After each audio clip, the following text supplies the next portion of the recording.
It's Karen here, Kazina, and I'm going to do a little video which, knowing me, will probably stretch into 20 minutes, so be prepared for a yawn fest.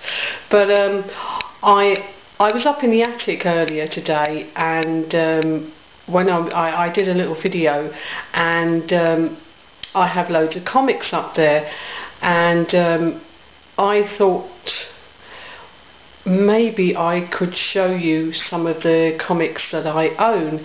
Now, I haven't got any down from up in the attic because I just can't be bothered to heft them all down, but I did have some comics down here already.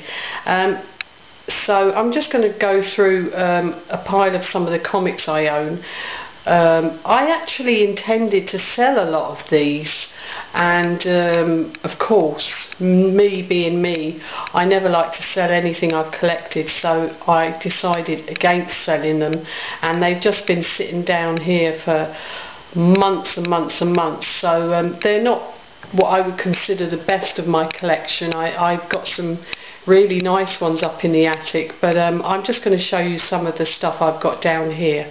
So I'm just going to switch I'm going to switch the camera around and show you some of the comics I own. Now, there's a nice big pile, so be prepared, as they say. First comic I've got here is called Agent Liberty, and it's the first edition. I used to collect, as I said years ago, comics, and I don't really collect them now because it's an expensive business. I can't really afford it on top of all my gaming that I do. So unfortunately I don't collect comics very often. I do pick up the odd one every now and again, but that's about it. But I used to collect a lot of first editions, so you're going to see quite a lot of, I think, first editions, some of them good, some of them not so good. I mean, Agent Liberty, he wasn't a particularly outstanding superhero, but as I said, it was a #1 edition from 1992, I think, so that's one of them. The next one is called Terror Inc., another #1 edition. From what I remember from this, it's this guy who looks like something out of The Mask, the film The Mask, and he kind of runs a very strange sort of detective agency and deals with quite macabre kind of crimes. I've got a Doctor Who magazine, the Tom Baker series, number 59. I've got X-Force, the very first edition.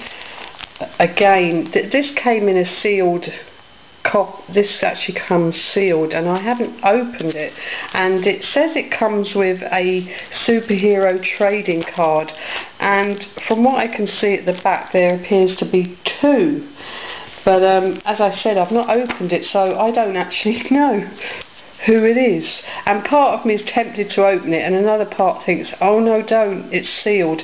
So I don't know. Anyway, next one I've got is the Teenage Mutant Ninja Turtles, before they were called Hero Turtles, and this is a comic book adaptation of the movie. A nice artwork. I like the artwork on this. I've got first edition of The Punisher. This is The Punisher 2099, so he was a futuristic Punisher as opposed to the older Punisher, and I used to be a big fan of The Punisher years ago, and I do have quite a few of his comics up in the attic. I've got a Swamp Thing magazine. This was a special double-sized issue because it was a number 100 of the Swamp Thing. I used to love the Swamp Thing years ago. Unfortunately, I only have a few of his comics now. I used to, years ago, buy comics, and I'm talking about when I was sort of about 12 or 13, so we're going back many years. I used to buy comics like this obviously older ones than this, and I trade them in, and I had loads of Swamp Things, but they all got traded in and swapped and whatnot, so unfortunately no more Swamp Thing. There's one here called Young Love and I think I must have bought this because I just thought the cover was really funny. You know, you've got this woman behind bars and this bloke, and he's saying, "We're through." "You've put more between our love than steel bars," and she looks like she's in bits. God help her. Next one is Giant Dark Horse Presents, and it's all different stories in there by Dark Horse.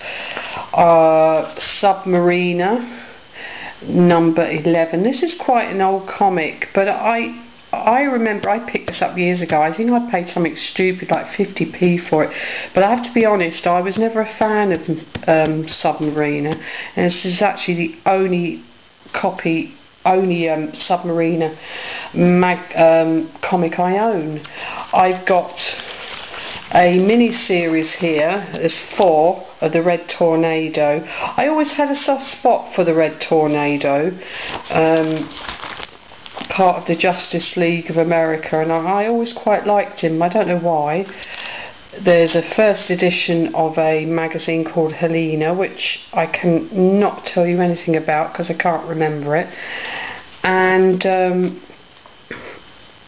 then I've got one here called Nightmare on Elm Street, and this is a first edition, and I actually looked this up a little while ago, and this is actually quite a rare magazine.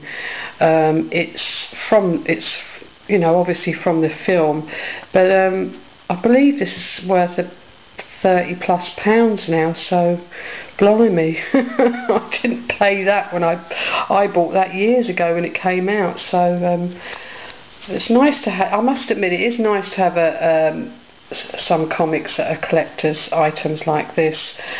And then I got another series of 4 comics, Concrete, and this was by Dark Horse again, and he was just like a big golem that had a soft heart, and I quite liked him. And next one is called Strange Adventures, starring Adam Strange, and they were all kind of little sci-fi stories. I've got this. Now this would have been a reprint comic, but this is from 1991, and it's Spider-Man, and he has his black costume on in this, and there's a poster in the middle as well which is in perfect condition, and it's of Spider-Man in his red and Spider-Man in his black costume. The next one is a comic about Prince. I have no idea why I bought this.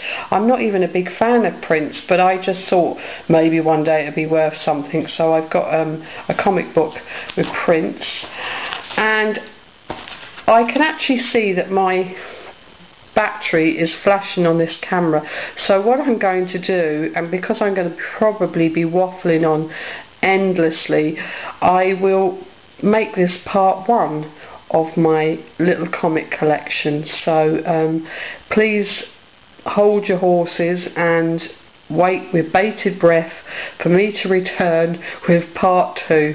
Thanks for watching.